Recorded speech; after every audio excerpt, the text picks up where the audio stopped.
Oke, pada video yang kedua ini saya akan memberikan penjelasan tentang sifat keterbagian bilangan bulat. Beberapa hal yang sudah kalian tuliskan pada pertemuan 2 minggu lalu maupun 3 minggu lalu itu sudah sebagian besar banyak yang benar, baik itu tentang sifat keterbagian bilangan bulat maupun cara membuktikannya. Untuk 2 minggu lalu saya memberikan tugas tentang memberikan contoh dari sifat keterbagian bilangan bulat. Di situ ada 7 sifat. Nah, 7 sifat ini nanti sebagian akan saya buktikan, kemudian sebagian lagi nanti silakan kalian coba sendiri, atau mungkin ada beberapa yang sudah benar pada rangkuman yang sudah diberikan 2 minggu lalu. Oke. Hal yang perlu kalian ingat di sini adalah dalam membuktikan sifat keterbagian bilangan bulat itu kalian menggunakan definisi dari keterbagian bilangan bulat itu sendiri. Jadi pada video yang pertama saya sudah memberikan definisi tentang habis dibagi dan sebagainya. Nah, di situ yang menjadi acuan kita yaitu apabila P habis dibagi Q, maka di situ kita temukan ada N elemen bilangan bulat sedemikian hingga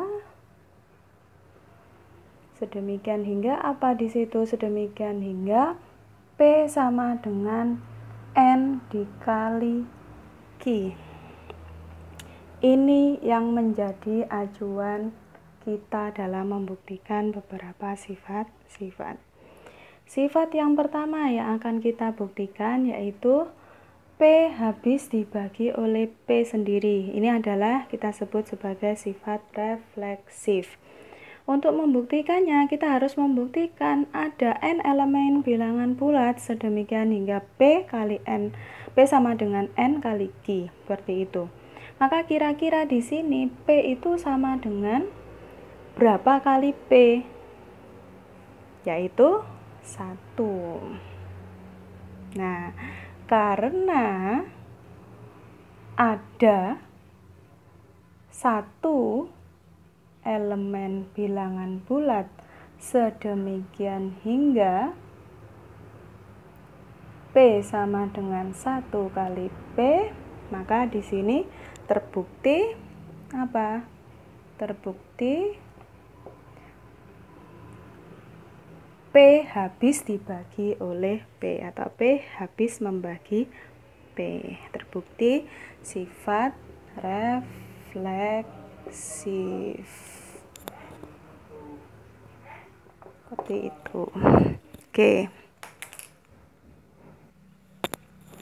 Oke, berikutnya sifat yang kedua. Sifat yang kedua, misal di sini saya punya R habis membagi Q dan Q habis membagi P, maka harus dibuktikan R habis membagi P. Sama halnya dengan sifat pertama, kita menggunakan definisi dari pembagian habis dibagi.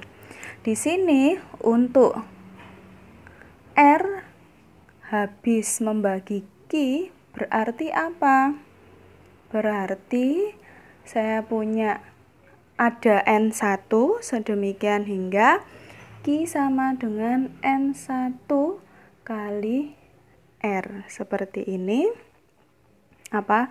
Atau boleh kita buat seperti definisi yang ini. Berarti ada N1 elemen bilangan bulat sedemikian hingga apa di sini?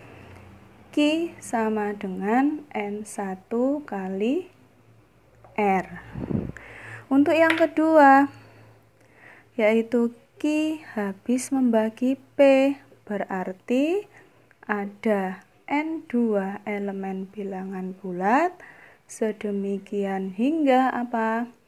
Di sini P sama dengan N2 dikali Q. Nah, saya punya persamaan pertama dan persamaan yang kedua. Sehingga berikutnya saya bisa apa? Saya bisa mensubstitusikan persamaan pertama ke persamaan kedua. Sehingga saya bisa substitusi untuk P sama dengan N2 dikali Q. Q-nya saya ganti persamaan pertama. N2 dikali apa? N1 kali R. Oke. Karena kita tahu N2, N1, kemudian R ini semua bilangan bulat, maka saya bisa jadikan satu untuk kita ini sifat asosiatif N2 kali N1 dikali R. Lah ini misal N2 kali N1 ini saya sama dengan N juga. Lah ini jelas ya, kali R. Dengan di sini dengan N sama dengan N2 dikali N1. Perkalian bilangan bulat dengan bilangan bulat sama dengan bilangan bulat itu sendiri. Ya, ini elemen dari bilangan bulat. Nah, ini bisa terbukti. Jadi, terbukti apa? Terbukti R habis membagi P. Itu sifat yang kedua. Nah, bagaimana Bu untuk sifat ketiga, keempat, kelima, keenam, sampai ketujuh? Gunakan saja seperti ini. Gunakan saja definisi dari habis dibagi. Dan saya rasa kemarin kalian sudah banyak yang bisa memahami. Karena saya juga mohon maaf tidak bisa memberikan detail semua karena keterbatasan untuk video, unggah video. Jadi bisa kalian buat latihan sendiri di rumah dengan menggunakan apa? Step-step yang hampir sama dengan untuk sifat yang pertama dan sifat yang kedua. Oke, saya rasa cukup untuk video yang kedua. Ini kita sebut sebagai sifat transitif ya.